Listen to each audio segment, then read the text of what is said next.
against the dollar. Thank you, BKO. Let's take on our last story for today, not the least one. Now, whereas the gesture of the members of the House of Representatives who cut their salaries the other day by 50% for the next 6 months was considered insalutary and therefore not enough. An attempt by federal legislators to serve on a part-time basis might be open to debate. Well, before joining the debate, hear this one. The senator representing Abia North in the Red Chamber of the National Assembly and chairman of Senate Committee on Appropriation, Orji Kalu, has thrown his weight behind the implementation of a part-time legislature at both the federal and state levels. The idea, according to the federal lawmaker, is to cut costs drastically. But our checks reveal that no presidential system practices this anywhere. Shall we have a conversation, please? Because here we are again. We can do it.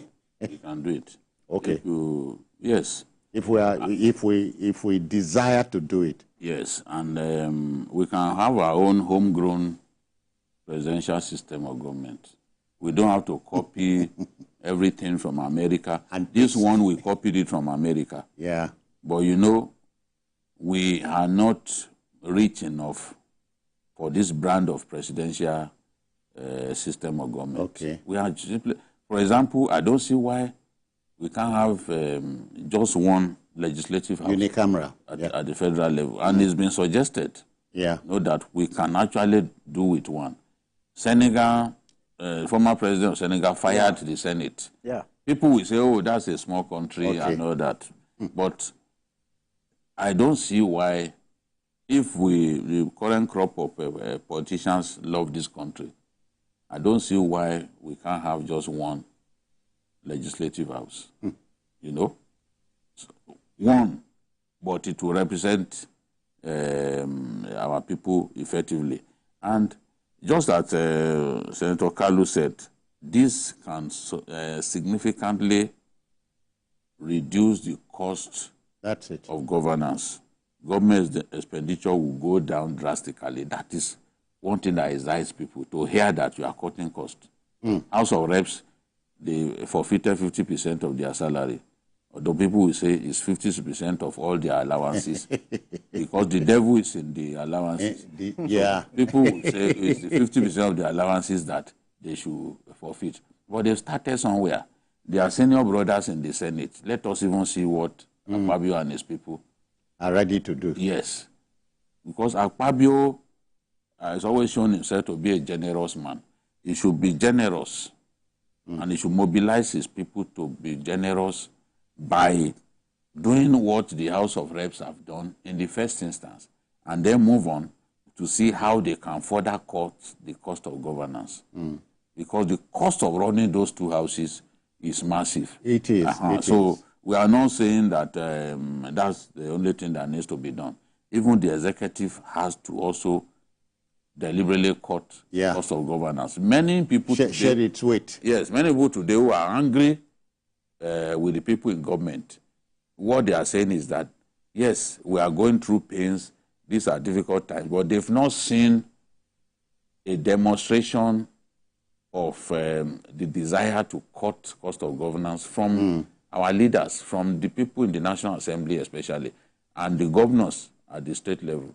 So if people will begin to see those steps being taken, honestly, the attitude towards people in government will change, because I say, oh, we are dying, we are starving, but you people are not feeling the pain. You are not feeling the fact that things are tough. Imagine if state assemblymen and women elected to cut their salaries in half, you know.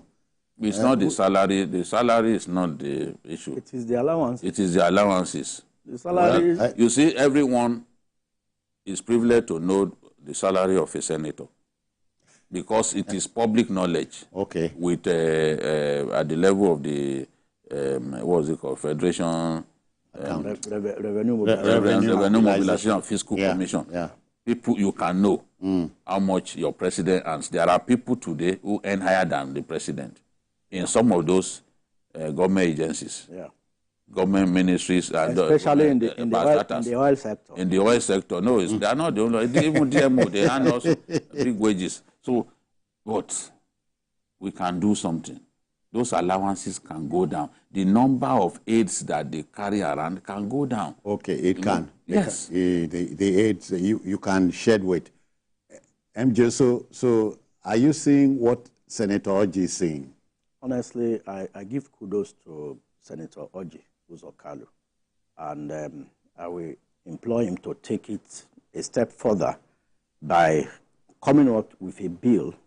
They can actually sponsor a bill so that they can debate it and say, come, we want to actually save this country by, offering ourselves as a sacrifice by, opting for a part-time legislature. Yeah. And, of course, they can make a law. Both the National Assembly, Fabio is the chairman of the National Assembly. So this one coming from the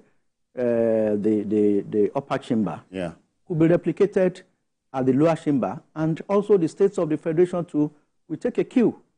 Then we'll know that, yes, while telling us to tighten our bets, their own bets too are being tightened. They are not expanding their own bets. The narrative will change. The narrative will start changing. We'll start seeing them, that yes, for once, we are all on the same page. Not a situation where they are getting fatter and they are urging us that they are doing sacrifices for us, and we are getting lean.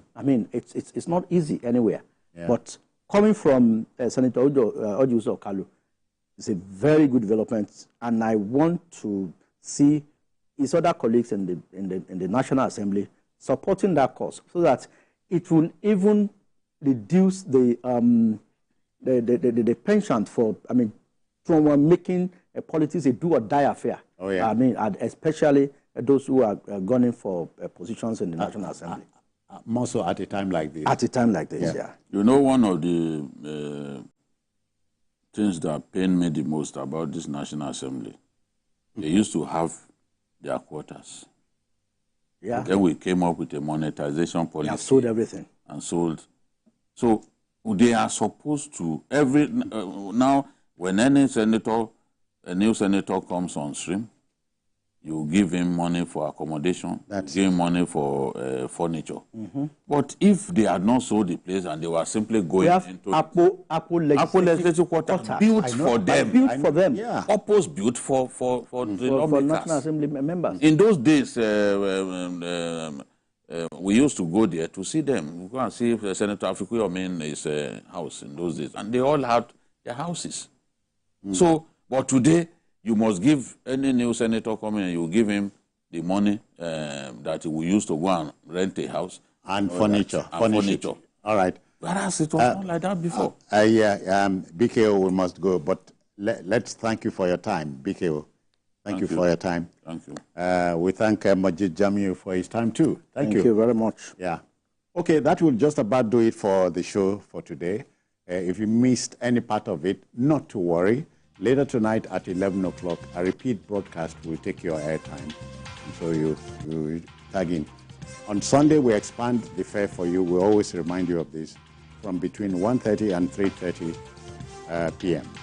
And then, of course, to remind you, we are on